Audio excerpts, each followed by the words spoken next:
Bonjour mesdames et messieurs et bienvenue sur VOA Afrique où nous recevons monsieur Denis Kadima qui est le président de la commission électorale de la République démocratique du Congo. Il est avec nous dans ce studio à Washington DC. Monsieur Denis Kadima, bonsoir ou bonjour. Bonsoir Marius. Merci beaucoup d'accepter de vous prêter à nos questions. Nous allons certainement aborder plusieurs thèmes relatifs au prochain cycle électoral dans votre pays, la République démocratique du Congo, notamment la feuille des routes que vous avez établie, la question de délai constitutionnel, du financement et de la mutualisation du processus électoral dans votre pays, la République démocratique du Congo. Je rappelle donc à ceux qui nous regardent qu'avant d'occuper ce poste du président de la CENI, vous avez été directeur du référendum des élections mis en place par l'ONU au Soudan, conseiller technique du Programme des Nations Unies pour le développement, PNUD, en Tunisie. Vous avez travaillé avec différentes missions d'observation avec l'Union européenne, la CEDEAO, encore la SADC, où vous avez participé à plus de 80 processus électoraux, notamment au Soudan, en Tunisie et plus récemment en Côte d'Ivoire, où vous avez conduit la mission conjointe avec Carter Center lors de la présidentielle d'octobre 2020. Et donc, même ceux qui n'arrivaient pas à se mettre d'accord sur le choix de votre personne sont tous unanimes sur vos compétences. Sur base de toute cette expertise que vous avez accumulée au fil des années, Monsieur Kadima, les Congolais peuvent-ils espérer des meilleures élections que celles de 2006, 2011 et 2018 ? Eh bien, merci d'abord Marius pour l'opportunité. Je pense que notre aspiration, c'est d'avoir des bonnes élections, parce que c'est important qu'un pays aille d'une élection à l'autre s'améliorant, parce que c'est ça les attentes, ça fait partie des attentes de la population congolaise. Mais évidemment, dire qu'elles seront meilleures comparées avec les élections précédentes, ça serait un peu prétentieux, parce que bon, ceux qui m'ont précédé ont travaillé dans un certain contexte, et moi, je suis aussi dans un nouveau contexte. Mais tout compte fait, je pense que j'apporte une expérience comparative assez remarquable parce que, ayant été dans tous ces pays, il y a des bonnes pratiques électorales internationales que je peux apporter à la RDC pour que les élections soient beaucoup plus acceptables. N'oubliez pas que depuis 2006, quand nous avons eu nos premières élections, jusqu'en 2018, il y a eu beaucoup de contestations. Évidemment, les politiciens parfois n'acceptent pas la défaite, mais nous devons faire en sorte que même celui qui a échoué puisse se rendre compte, même s'il ne peut pas l'avouer, mais qu'il se rende compte qu'il n'y a pas eu tricherie, il n'y a pas eu ce genre de pratiques que nous rejetons tous. Donc, ce que nous pouvons apporter, c'est cette expérience-là, afin que le Congo puisse avoir des élections meilleures à celles qui ont eu jusque-là. Et cette expérience-là, on peut imaginer que l'expérience que vous avez, que les élections soient meilleures que les élections précédentes dans votre pays. Nous aspirons à ça. Nous aspirons parce qu'il faut évoluer. Il faut bâtir sur tout ce qui est positif que les autres ont fait avant nous. Nous devons bâtir sur ça pour avoir des élections bien meilleures. Alors, je rappelle que les élections dans votre pays devraient se tenir l'année prochaine, donc en 2023. Sur une chaîne locale, vous avez affirmé ceci, je vous cite, la lenteur dans la mutualisation des opérations d'identification de la population, de recensement de la population et de l'habitat, ainsi que de l'enrôlement des électeurs est de nature à retarder le processus électoral déjà soumis aux contraintes de délai constitutionnel. Est-ce que cela veut dire qu'on va tomber dans un glissement des échéances électorales l'année prochaine? En fait, je faisais une analyse des risques que nous courons, parce que dans toute gestion de projet, il faut toujours penser aux risques auxquels on est exposé. Et la mutualisation consiste à combiner les opérations que vous avez citées là, notamment le recensement de la population et l'inscription des électeurs. Évidemment, ça signifie que c'est une population beaucoup plus accrue. Quand on fait les élections, c'est pour les personnes qui ont au minimum 16 ans. Mais quand on fait le recensement de la population, vous devez ajouter à cela les personnes de 0 à 15 ans, qui constituent presque 50% de la population, hein, ceux qui ont 0 à 15 ans. Mais tout ça, monsieur Kadima, ce sont des excuses pour dire non. Il y a possibilité que les élections ne soient pas tenues en 2023. Non, il faut toujours penser au risque. Mais ce risque existe quand même. Le risque n'est jamais zéro, il n'est jamais néant. C'est comme on a cette émission, je vous ai dit que j'allais venir, Mais il y avait toujours un petit risque que je ne vienne pas. C'est la même chose. Mais nous allons minimiser ce risque-là. Le glissement, comme je l'ai dit à d'autres occasions, ce n'est pas quelque chose que nous envisageons. Mais le risque existe. Le risque existe parce que c'est une œuvre humaine. Oui, mais ce n'est pas... En fait, si le risque est là, mais la probabilité, nous allons réduire la probabilité parce que nous allons nous mettons au travail pour que ça n'arrive pas. Et pour les élections présidentielles, la Constitution de votre pays prévoit que le scrutin devrait se tenir 90 jours avant l'expiration du mandat du président, ce qui veut dire théoriquement au 24 octobre 2023, soit selon mes calculs, dans 1 année et 8 mois à compter d'aujourd'hui. Va-t-on y arriver, M. Kadima? Absolument. On travaille. Vous avez vu la feuille de route que nous avons publiée. Elle donne toutes les étapes pour arriver à cela. Et au moment où je vous parle ici, nous sommes vraiment en plein déploiement pour mener toutes les activités qui sont sur la feuille de route et nous sommes optimistes que ça va arriver. Est-ce que le recensement est-il un préalable pour l'organisation des prochaines élections dans votre pays? Non, ce n'est pas un préalable. Pourquoi? Le recensement de la population, ce n'est pas un préalable. Pourquoi? Pourtant, ça fait des années qu'on essaie à faire ces recensements, mais ça n'arrive jamais. Non, il faut le faire une fois pour toutes. C'est idéal d'avoir le recensement de la population pour dénombrer notre population, savoir où elle est localisée, donner à chacun une carte d'identité. Ça, c'est vraiment l'idéal, on devrait faire cela. Mais la loi actuellement telle qu'elle est stipulée, les élections sont précédées par l'inscription des électeurs à qui on donne une carte d'électeur et ils votent. Mais l'idée de faire le recensement, c'est pour résoudre un problème qui a beaucoup duré, c'est-à-dire depuis 1984, le pays n'a pas eu de recensement, il n'y a pas une carte d'identité. Donc, nous, en tant que CENI, nous avons exprimé notre engagement à appuyer les autorités du pays à pouvoir réaliser ce projet à travers les moyens dont dispose la CENI. Mais il n'y a pas de conditionnalité par rapport à ça. Alors, parlons des préalables financiers maintenant. Avez-vous une idée de ce que vont coûter les prochaines élections en 2023? Je n'ai pas une idée totale parce que le budget, en fait, notre budget est marge au budget de l'État. Nous avons une idée du budget pour l'année 2022. Et l'année prochaine, nous aurons aussi un autre budget pour 2023. Donc, c'est ça. Dans le budget global, on ne l'a pas encore. Mais le budget pour 2022, nous l'avons. Alors, le ministère des Finances affirme que le gouvernement vous a déjà octroyé plus de 37 millions de dollars pour le processus électoral, alors que vous affirmez ne rien avoir reçu. Qu'en est-il? Oui, je pense que c'était un malentendu.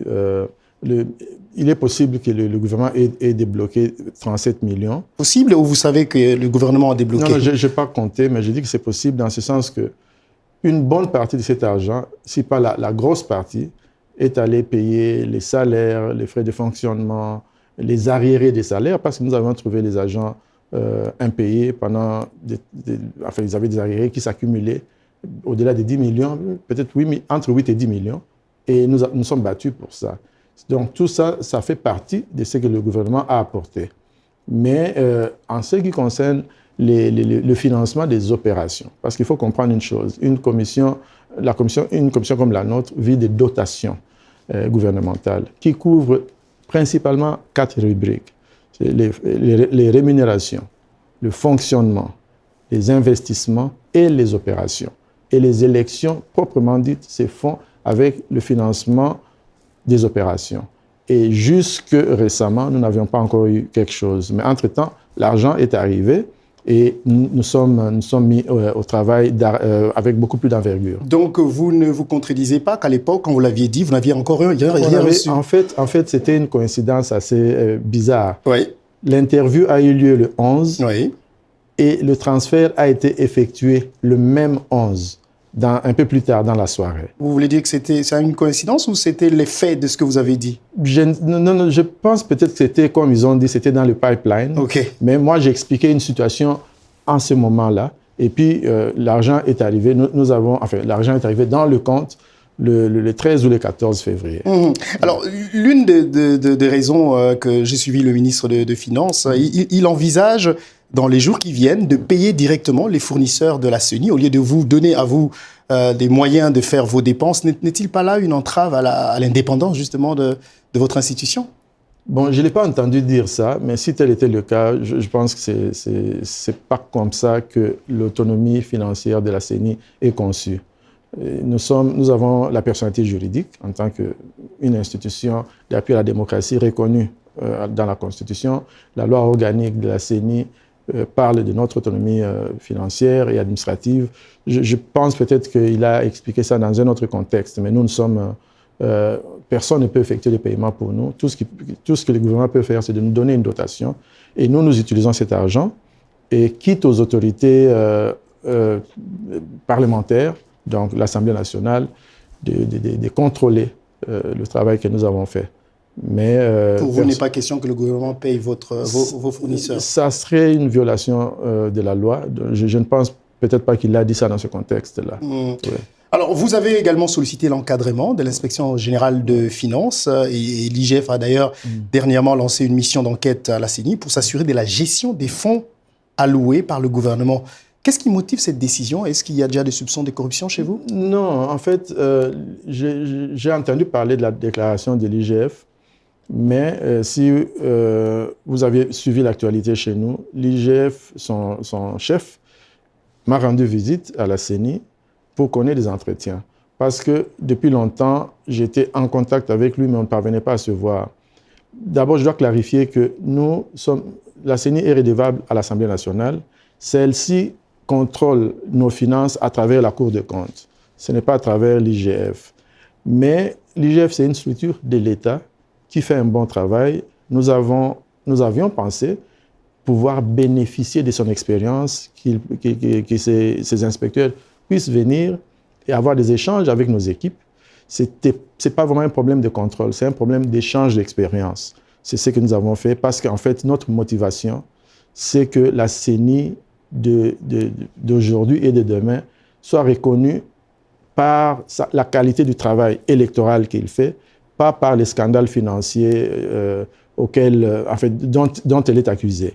Et l'IGF était une bonne place où on pouvait se rendre pour leur dire, venez un peu, qu'est-ce que vous nous conseillez par rapport à ceci ou cela. C'était une démarche, en fait... C'est une mission de conseil, et vous les avez eus, ces conseils?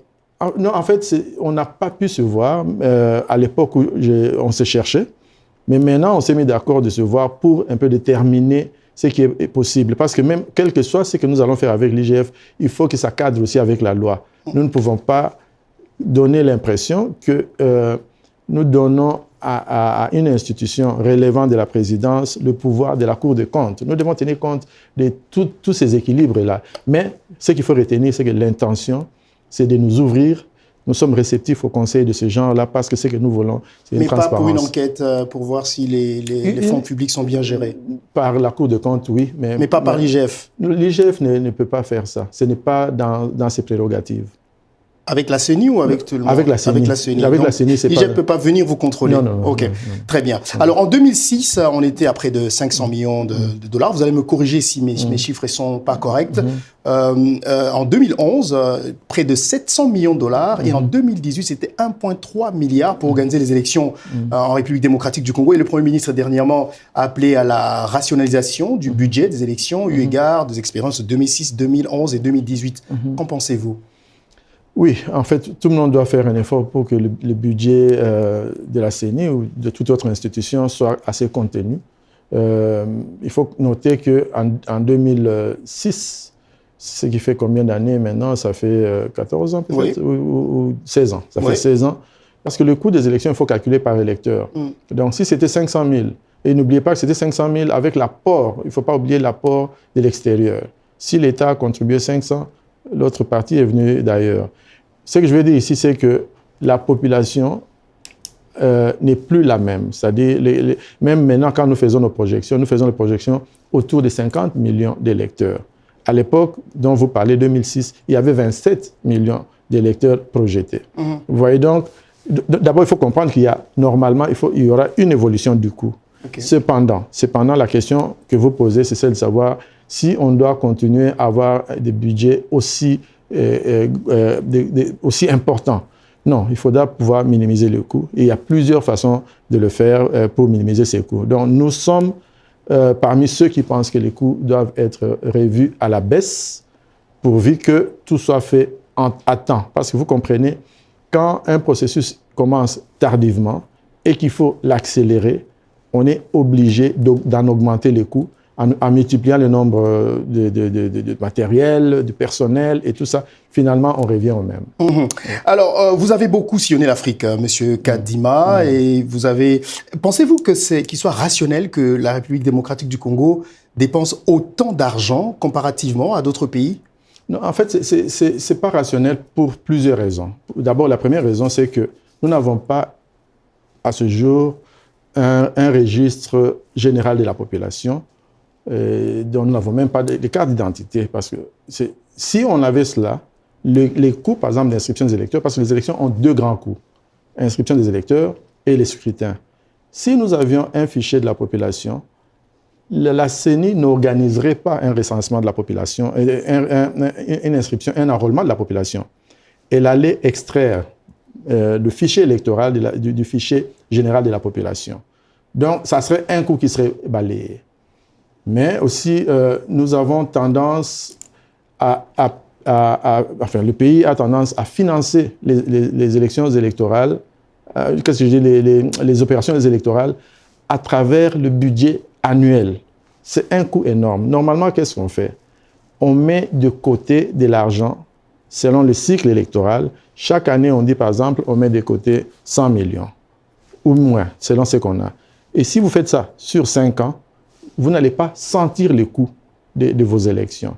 Donc, il y a beaucoup de choses à refaire. Mais quand on ne fait rien, parce que la commission a été nommée en retard, parce qu'il y a tout plein de raisons, finalement, vous vous retrouvez débloquant un gros montant, et ce montant doit venir du budget. Ça met beaucoup de pression sur le gouvernement. Bon, il y a moyen de mieux faire. OK. Alors, aux dernières élections, il y a eu des problèmes autour des opérations de dépouillement et de procédures de compilation, et les cycles électoraux passés n'ont pas respecté la compilation bureau par bureau. Monsieur Kadima, quelles sont les garanties que vous pouvez donner au peuple congolais pour les prochaines élections? Bon, ça sera d'abord ma parole. Je promets que les résultats des élections seront ventilés par bureau de vote. Et puis, nous avons déjà permis aux observateurs de s'organiser et d'être accrédités dès le début du processus. Donc, ça sera à eux de s'organiser. Ils viendront, ils auront l'accréditation. Ils peuvent voir comment nous travaillons. Et donc, en fait, nous allons être ouverts.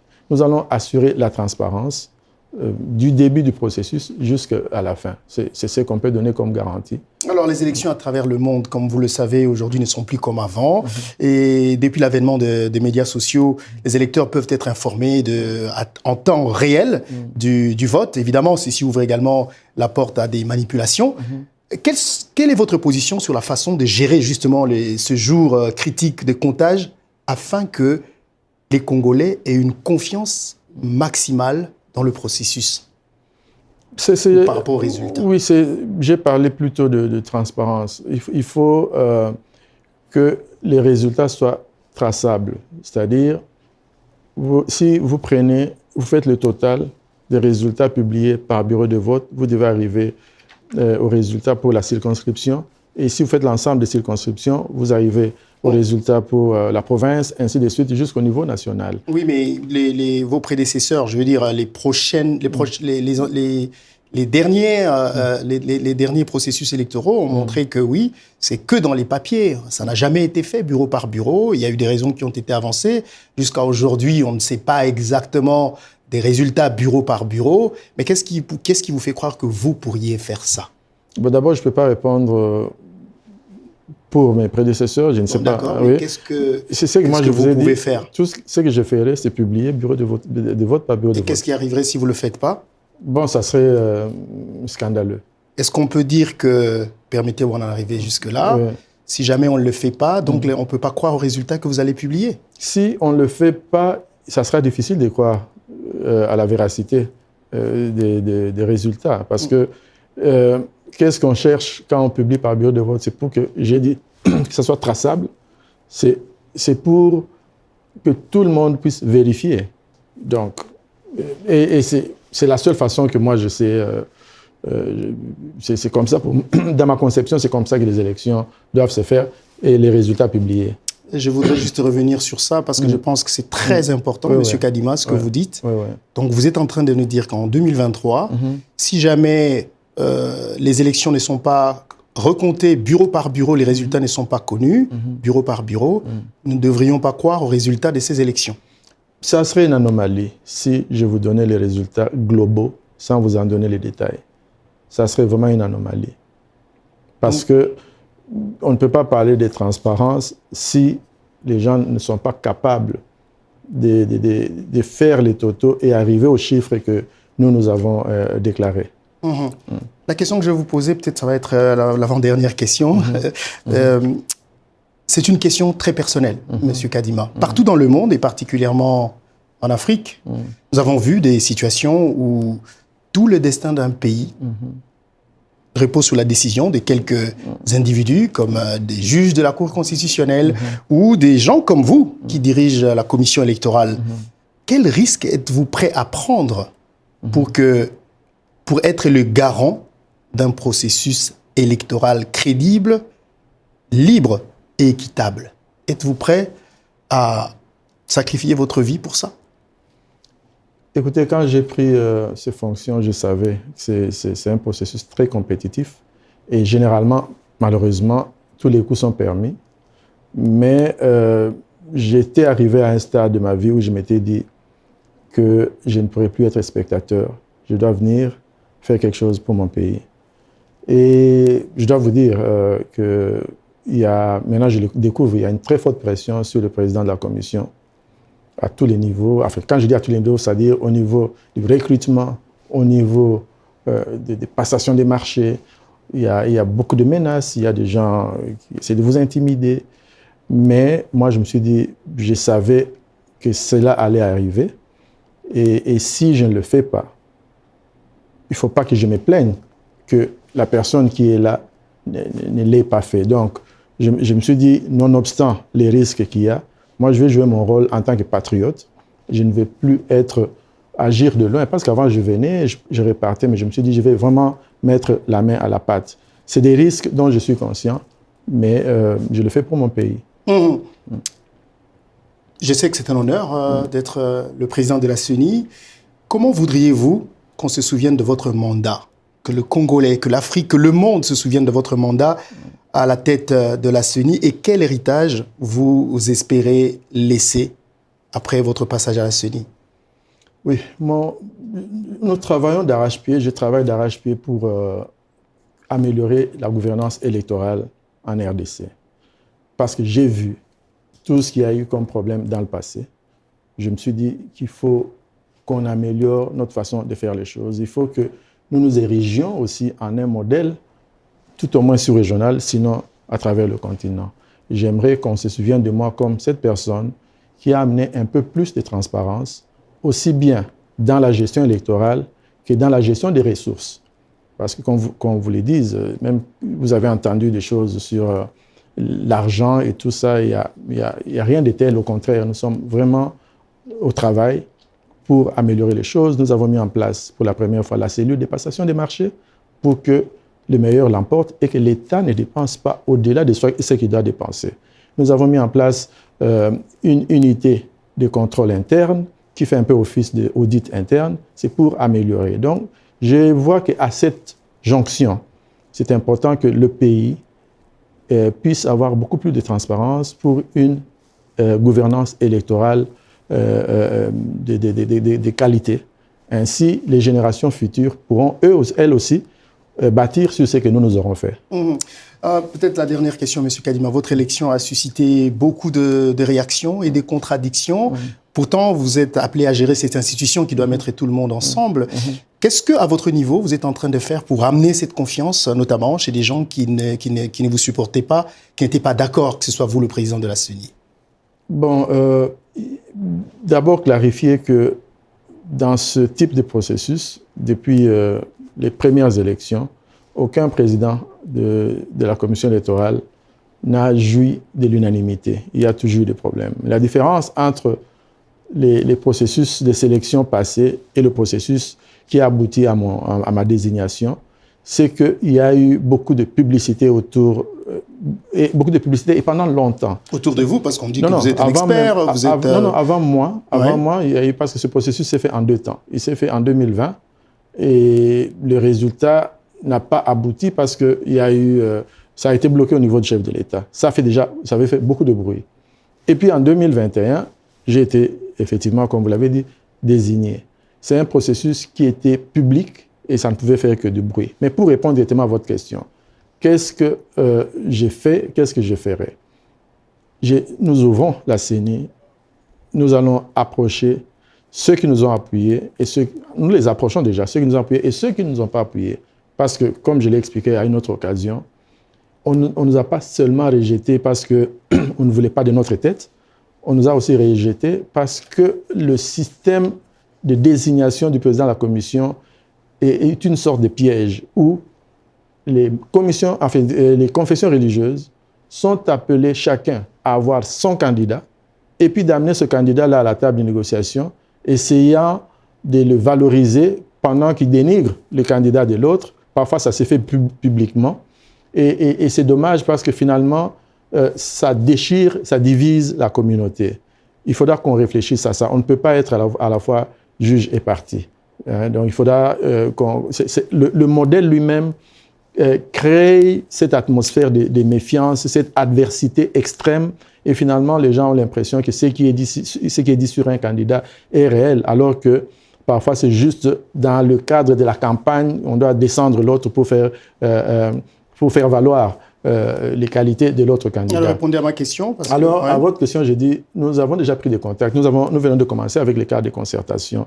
On a commencé avec la société civile, il y aura les partis politiques, nous irons avec les groupes de femmes, jeunes, confessions religieuses, de tous bords. Ça sera ceux qui m'ont appuyé, qui sont à 6, et ceux qui ne m'ont pas appuyé, qui sont à 2. Et je peux déjà vous dire qu'il y a des contacts informels qui se font à ce niveau-là, et ma porte sera grandement ouverte. Pas seulement ma porte ouverte, mais moi-même, j'irai vers eux. J'irai vers les catholiques, j'irai vers les protestants, j'irai vers les opposants. Tous, je vais les rencontrer. Et je suis persuadé que... Et pas le pouvoir? Le pouvoir, je vois déjà le gouvernement. Okay. J'ai vu déjà les chefs de l'État plus d'une fois. J'ai vu le gouvernement. Il y a une réunion prévue avec le président de l'Assemblée nationale, avec le président du Sénat. Mais les partis politiques aussi, je vais les rencontrer. Rapidement, ça c'était vraiment une question que j'allais manquer. On parle de la mutualisation. Ouais. Et ça c'est vraiment une question pour le Congolais lambda qui veut comprendre les choses qui se passent. Mais quand vous dites mutualisation, au fait c'est quoi? Et où est-ce que vous en êtes au fait? Vous avez beaucoup de dernières questions. Hein? Oui, juste la toute dernière, je vous promets. Oui, la mutualisation, c'est ce mécanisme que la primature a mis en place pour combiner le recensement de la population et l'inscription des électeurs pour minimiser les coûts et faire d'une pierre 2 coups. C'est-à-dire, on aura d'une part le recensement de la population avec le fichier général de la population, ainsi que les cartes d'identité données à tout Congolais. Et d'autre part, on aura un fichier électoral et avec la carte d'électeur donnée à tout le monde qui a le droit de voter. Mais maintenant, c'est un processus qui a commencé il y a longtemps, mais il n'a pas avancé suffisamment. Mais il est important qu'on ait quand même un dénombrement de notre population. C'est très important. Même nos politiques en dépendent. Mais malheureusement, avec les délais constitutionnels qui nous guettent, nous avons eu des difficultés à nous mettre d'accord sur la méthodologie. Mais l'idée d'obtenir ces 2 résultats est vraiment partagée. Et où est-ce que vous en êtes aujourd'hui? Nous sommes toujours en consultation, mais entre-temps, pour ne pas perdre du temps, nous avançons parce que la commission électorale sera jugée par sa capacité d'organiser des élections de qualité et dans les délais constitutionnels. Monsieur Kadima, merci beaucoup d'avoir accepté de répondre à nos questions aujourd'hui. Tout le plaisir est pour moi. Je rappelle donc que vous êtes président de la commission électorale de la République démocratique du Congo et vous intervenez donc en direct avec nous. Vous êtes à Washington DC. On vous souhaite un bon séjour. Merci beaucoup. Merci. Merci à vous de nous avoir suivis, chers téléspectateurs. Merci de continuer à suivre le programme de VOA Afrique et merci de vous abonner très nombreux à notre chaîne YouTube VOA Afrique ou encore notre page Facebook VOA Afrique. Je vous retrouve très bientôt avec un autre invité exclusif. Au revoir.